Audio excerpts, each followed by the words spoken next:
in an IPL, somehow captaincy as a fulcrum of cricket activity in T20 still hasn't got hold of popular imagination. We remember captains like Mansoor Ali Khan Pataudi or Clive Lloyd or our own Sunny and Kapil because there was a pronounced and a prolonged process of captaining which they carried out in test matches. But T20 happens so quickly, and there is no very pronounced enunciation that, see, this captain did this, and that's why how it turned out to be. I mean, that when would you give the 19th over to the fifth bowler in the team? You won't.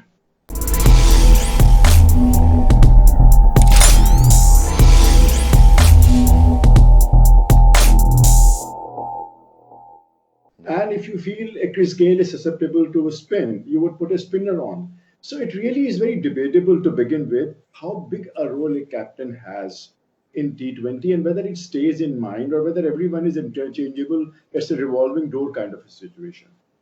So this is one way of looking at it. Another way is that you need very, very calm heads when the things are falling apart. And there you can certainly see Rohit Sharma. You could see Rishabh Pant. Rishabh Pant, I am very impressed by him. Yeah. KL Rahul has a very cool exterior, but he doesn't seem to be pulling things in a juggle when things go wrong. But I think Rishabh Pant and Shreyas Iyer to me look to be the dark horses if India is looking for a long-term T20 captaincy. Abhijit sir, if I can ask you regarding MS Dhoni, the way he passed on that captaincy baton to Virat Kohli in 2017, the transition was so smooth. We all knew who was going to be the successor after Dhoni. So that thing under Virat Kohli was not felt. And what are your thoughts? Look, this succession thing has been raised because Rohit Sharma is already 34 years old. No doubt he is a successful IPL captain, and he is in sublime form as far as batting is concerned, because the form is also considered whenever you are talking about a new captain or a captaincy material. So, as far as the succession of Rohit, I think he's safe till the 2023 one day 50 overs World Cup. Till then, he's at least he's there, and then after that, the performance will be analyzed and monitored naturally. And amongst the succession plan which you are talking about, I totally agree with Ashish Bhai that IPL cannot be the standard of selecting a successor. But although, just to remind Ashish Bhai, when Saurav Ganguly was selected, he was selected when he performed exceptionally well in the India-Pakistan series, which was organized in Toronto. Ashish Bhai was also there. I was also there. But anyway, coming back to the present scenario, I think the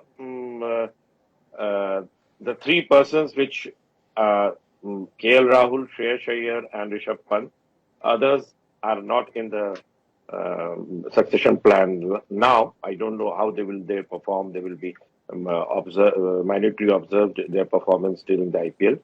Amongst all of them, KL Rahul, after his misadventure in South Africa, I don't know what he will be monitored very minutely by the selectors at the board. Rightly. Yeah. But and then amongst Shreyas and Rishabh, as for the form, naturally the batting form will also be considered. Both are in very good form, Rishabh and Shreyas. But I feel personally, Shreyas has the upper hand as far as the cricketing brain is concerned, thinking out of box and very calm, and as Ashish Bhai also said, in a very calm way, the way he was tackling. Talking about this issue, we are also joined by former president of Maharashtra Cricket Association, Mr. Abhay Apte from Sydney. So welcome to the show. You think succession plan Was it ever there in Indian cricket? I mean, you have been seeing Indian cricket for such a long time. We can certainly feel the wave right now that we are absolutely in safe hands right now. Thank you, Indranil, for having me. It's Yeah. late night here. Yeah. But anyway, it is always pleasure talking to you and Pleasure, talking sir. on the subject which is so close to Indian hearts. See, let me not get into the individuals and possibility of their succession plan and who will succeed and who will not, etc. Because the time will decide, and there are expert brains appointed by the BCCI who will take care of it. But when I look at IPL and when I see that now, so there are 10 teams and 10, at least 7, 8 Indian captains. Yeah. There is huge talent which is available here. Yes. Of course, as correctly suggested by the earlier commentators, that IPL is a different ball game.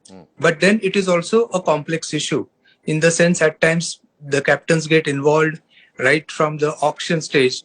And even there are a lot of other things to be done like sponsorships and advertisements and so many other things. At the same time, at a national level, you lead the team where you know most of the players. Here, it is a proper mix of international talent. And that is one different thing, that where the captains are tested as far as their skills of getting along with them, getting the best out of them is also concerned. Yeah. So I think IPL definitely offers an opportunity to, look at the succession plan. And why only captains? You get those many number of international players, number of wicket keepers, number of opening batsmen, sometimes they get opportunity. So yes, it definitely helps in laying down the succession plan and at least finding out who fares, well as far as the captaincy is concerned in at least a limited over format. Yeah. We are also joined by Ashwin Krishnan. He's a former, he's a marketing expert. Ashwin, why we were talking about the succession plan, Virat Kohli. He was the Indian captain and there was no successor under his regime. And even we saw the same thing happening, being replicated when he was leading Royal Challengers Bangalore. There was no succession. In fact, they struggled to get the captain. Several media reports appeared, whether it's Fab or someone else, but eventually it was given to Fab du Plessis. Your thoughts, why that phase of Indian cricket under Ravi Shastri and Virat Kohli, they couldn't come up with a successor, couldn't come up with a successor who's going to take over after Virat Kohli? It's not that, can you hear me? Yeah, I can hear you. You can hear me, right? Yeah. So it's not that they could not come up. It's that nobody, even because Virat and Ravi were so much in control of the team and everything was on autopilot, nobody, they should have, but nobody gave a thought to what might happen in the future. To many people's minds, it looked like Virat Kohli will carry on forever. So nobody ever thought that, that situation would arise, though it is inevitable that someday it would arise, but they never believed it would happen as soon as it happened. You know what I mean? Yeah. If you look at it 1 year ago, people would have said Virat would carry on for another couple of years at least. But nobody knew that this situation would transpire where he would have to hand over the reins to Rohit Sharma. Absolutely. Ashish sir, I want to know from you, you have travelled all across the world covering cricket in different continents. Ashish Shukla sir, if I can come to you. Two captains, their names are not in the fray at all. Sanju Samson leading Rajasthan Royals, looking like a solid side, and Mayank Agarwal, Kings 11. They have all the firepower in the middle overs, which is something we saw with Mumbai Indians for 5 IPL tournaments. They won. So tell me something, if these two guys are playing against each other in the final, and Mayank is someone who is not even a regular in Test cricket. He's a replacement opener. He doesn't play ODI or T20 regularly. How would you see that sort of a challenge? If next 2 years we have a captain in IPL doing so well in white ball cricket, that's how we got Rohit Sharma, right, in the system. So how would you break that down? Indranil, my mind, it's such an interesting and captivating issue which you have raised. I just sometimes feel that if you don't have slips in T20 and a captain, when he has given the luxury of opening up the field after 6 overs, do you think we still have an imaginative captain who would keep the field inside after 6 overs? No, he won't. And then we say white ball cricket. Is it given that anyone who captains in T20 has to captain in one-day cricket? Are both formats, there is no difference? in 20 overs cricket and in 100 overs cricket. So I think we have to realize that maybe captaincy has a very limited role in T20. You cannot keep slips after 6 overs. You cannot open the field after 6 overs. You cannot keep the field in after 6 overs. You have to spread the field in the final slog overs. So the format is so tightly woven, so tightly knit that a captain doesn't have too much. Maybe you need a monk who could perform well enough and be in the side like Kane Williamson is. Kane Williamson is not the best of T20 batsmen. His average, everything is all right, but you won't really say Kane Williamson sets Arabian Ocean on fire. Yeah. So that being said, I think captaincy, let's agree to it that T20 captaincy is more about keeping calm than any tactical nuances. But when you say about Sanju Samson, where is the consistency? Mayank Agrawal, who remembers Mayank Agrawal as having scored 700 runs in an IPL season ever? He's not a very regular. People are overtaking him. Shubman Gill comes, then suddenly Prithvi Shaw comes in the news. So when you have 100 cricketers and not 11 cricketers, naturally you would have 8 captains. And that is what IPL is, because IPL itself is such a humongous tournament that 100 people cannot be captained by one person. There would be 7-8%. So I think it's a very logical spread of the pound which has led to this debate. It's a very interesting thing. For the first time, we have 7 Indians who are leading, which in itself is a very remarkable thing, which tells you that maybe the foreign players, only 4 of them play. They have a huge role to play, as we remembered David Warner to have done. But overall, I think it is the Indians who lead most of the players who are around. They know under 19 cricketers. So logically, they would be the ones in line to be the captain. But this IPL would be interesting to see how, given the situation and how, given the limitation of a T20 captain, these 7 guys do on the field. No, it's absolutely, we are spoiled for a choice. I'm very happy, personally very excited. Abhijit sir, if I can bring you in here. Rohit Sharma, he was in and out of the test side. Then he went and played that great knock in England, got canonized, because if you get 100 in England, you're all over the place. And he was duly given that sort of honor to lead India in test cricket after Virat Kohli decided to hang his boots as a test captain after South African series, after losing the South African series, to be honest. But Abhijit, is IPL an indication of bigger things which lies for a cricketer in international cricket? Look, as you mentioned about Rohit Sharma, he has proven himself across all formats in the Test match as well as One Day and T20. But he came into the limelight naturally because of the way he won 5 trophies for Mumbai Indians in the T20.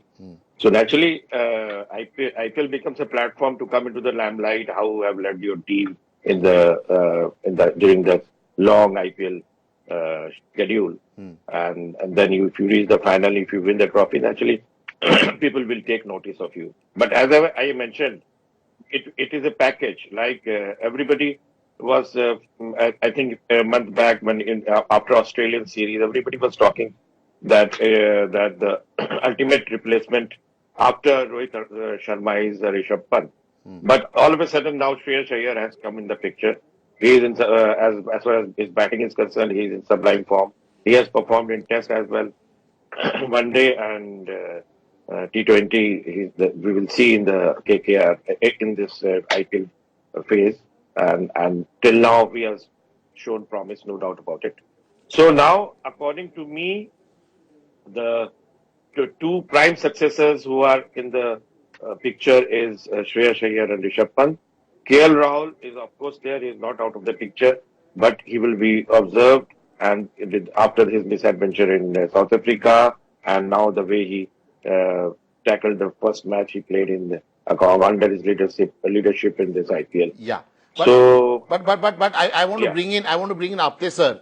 You know, we are seeing so many captains. We have seen so many captains. We are going to see so many more captains in days to come, in years to come. But all these captains are batsmen. First time we have 2 all-rounders, Hardik Pandya and Ravindra Jadeja, captaining this side. Last time a all-rounder captain our side way back in 83 won us the World Cup. But these are franchisee cricket. I mean, this is nothing. But it's equally taxing on a captain, because the pressure you face. I've interacted with so many international cricketers talking that playing IPL is much more tougher, because you are under a lot of stress and pressure than playing in an international game. But your thoughts that we are also sort of nurturing all-rounders who could be captains in India, isn't it? Yes, yes. It is true that we have had some great all-rounders who led the team, Yeah. Indian team, and have given the best possible results for the team. See, if you see in India, it is not only a specific skill that matters. We believe in personal worship also. So that person has to have that image. He has to have that followership. So many things are, required when it comes to leading. And succession, as I've always said, is a beautiful thing to discuss, but very difficult to implement. Because ultimately you don't know which way the succession will move. The plan can be good. You can say that we are preparing for the next 5 years, next 3 years. The best part now is that there are few all-rounders who have come up, and even the age group is also good, where they will last long, maybe for 5 years, 6 years, 7 years. And there is enough chance for having some succession plan in place. Absolutely. As you said that, yes, majority times the batsmen who have led the team or who have been given the responsibility of the captainship, of course, wicket keepers, as the cricketers would appreciate, are the best captains, as they say. But now the all-rounders are also have come. But the responsibility on them is first to perform for the team in both the areas and also to lead the team. So that is an additional responsibility as far as the all-rounders are concerned. But it's really heartening to see that there can be a situation where 7 captains are playing in a team, like Indian team, because all of them can qualify. And as you suggested in your introductory note itself, that there can be a situation when one of these captains are left out of the team. Absolutely. But, talking about all-rounders, I have to bring in Ashwin Bhai. Dhoni was, once Kiran More told me, former stumper of India, quite a renowned personality, he's working with Mumbai Indians. He told me the biggest all-rounder after Kapil Dev India has produced is MS Dhoni. He's, of course, he kept wickets. You have interacted so many times with him. Can you just share a bit what is special about Dhoni, someone who prepared such a great succession plan, and the transition happened so smoothly when he left over, gave the test captaincy to Virat Kohli and then went on to give the ODI white ball captaincy to the Kohli. The way he did it, I think he did it in a grand style. Can you just wrap it up, that style of Dhoni? See, the thing is, I mean, it's very strange, because when they say live in the present, that doesn't mean you have to live in the present and not think of the future. Dhoni was always 2 steps ahead of everybody else. Yeah.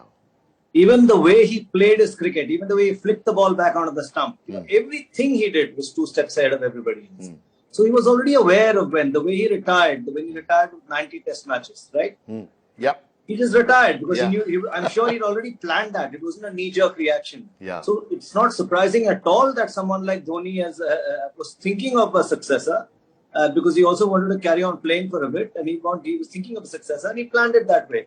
But under Virat and Ravi, there's nothing wrong. I mean, they were going with the flow, but the thought didn't occur to them because somewhere they thought that this was going to carry on for a long time. True. I mean, it didn't. So the fact that, we need something as a backup, I'm sure sooner than later they would have, because Ravi Shastri is a very astute man, and Virat was, they had tasted a lot of success too. So logically speaking, there was no reason for them to, in their own minds, to think of a plan B. But ideally, you should always think of a plan B. You should always groom. You should always be ready, because if you have Indian cricket's interest in your mind, and you have to carry on with it. And they did a brilliant job, no doubt. But Dhoni was always 2 steps ahead of his time. So true, so true. We are running out of time. Quickly to all the experts. Ashish sir, if I can ask you one question about what you need to be a good IPL captain. You need experience or youth? As Ashwin said, you need to really plan ahead. Like when Dhoni took over the captaincy after becoming the T20 captain in the World Cup in South Africa, he made sure that it had the players who could run fast between the wickets. Yes. He made sure people who are a liability in the field, they are not there. So you are cutting out 10-20 runs when you realize the difference in a T20 game is only 10-20 runs. So I think you need to be a little ahead in certain. You need to be very surgical. If you have to keep a top batsman out, if he can't run between the wickets, he gets run out and he can't field and throw. out. Doesn't matter what you contribute, how you bowl. You have to be on your feet. Yeah, so I think we need to be a little more proactive as a captain. Yeah, and Abhijit, quickly, if you can tell me what you need to make to be a good captain, effective captain on the field in IPL.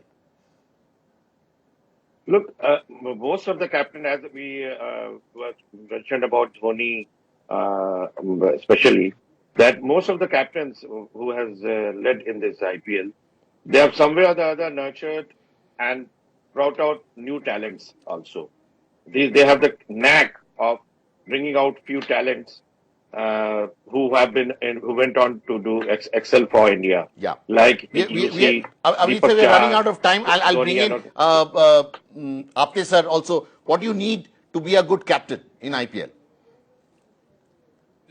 Yeah. IPL captain has an additional responsibility, like dealing with the franchisee owner, dealing with the endorsements, and also, striking a balance between, because it is slightly different than normal cricket. The cricket where you represent your nation. Yeah. So a complex group of players dealing with the commercial issues, and also dealing with extra pressure. Absolutely. That is something which is required for the captain. Absolutely. And most importantly, before we wrap the show, Ashwin bhai, if you are the captain of an IPL team, you need to be, or any team, you have to be selfless. Ashwin bhai. Of course, you have to be a selfless. IPL is all about planning. IPL is all about instant decision making. Yeah. And you cannot be selfish doing that. You have to be selfless. You would be thinking only of the team and only of winning, nothing else. Absolutely. And on that note, thanks a lot, gentlemen. Abhay sir, Ashish Shukla sir, Abhijit sir, and Ashwin bhai for coming and breaking it down, what it means to have a succession plan in Indian cricket. We never had it before, but now it looks quite clear. We'll watch out for this space. We'll come back with lots of new interesting topic surrounding the game.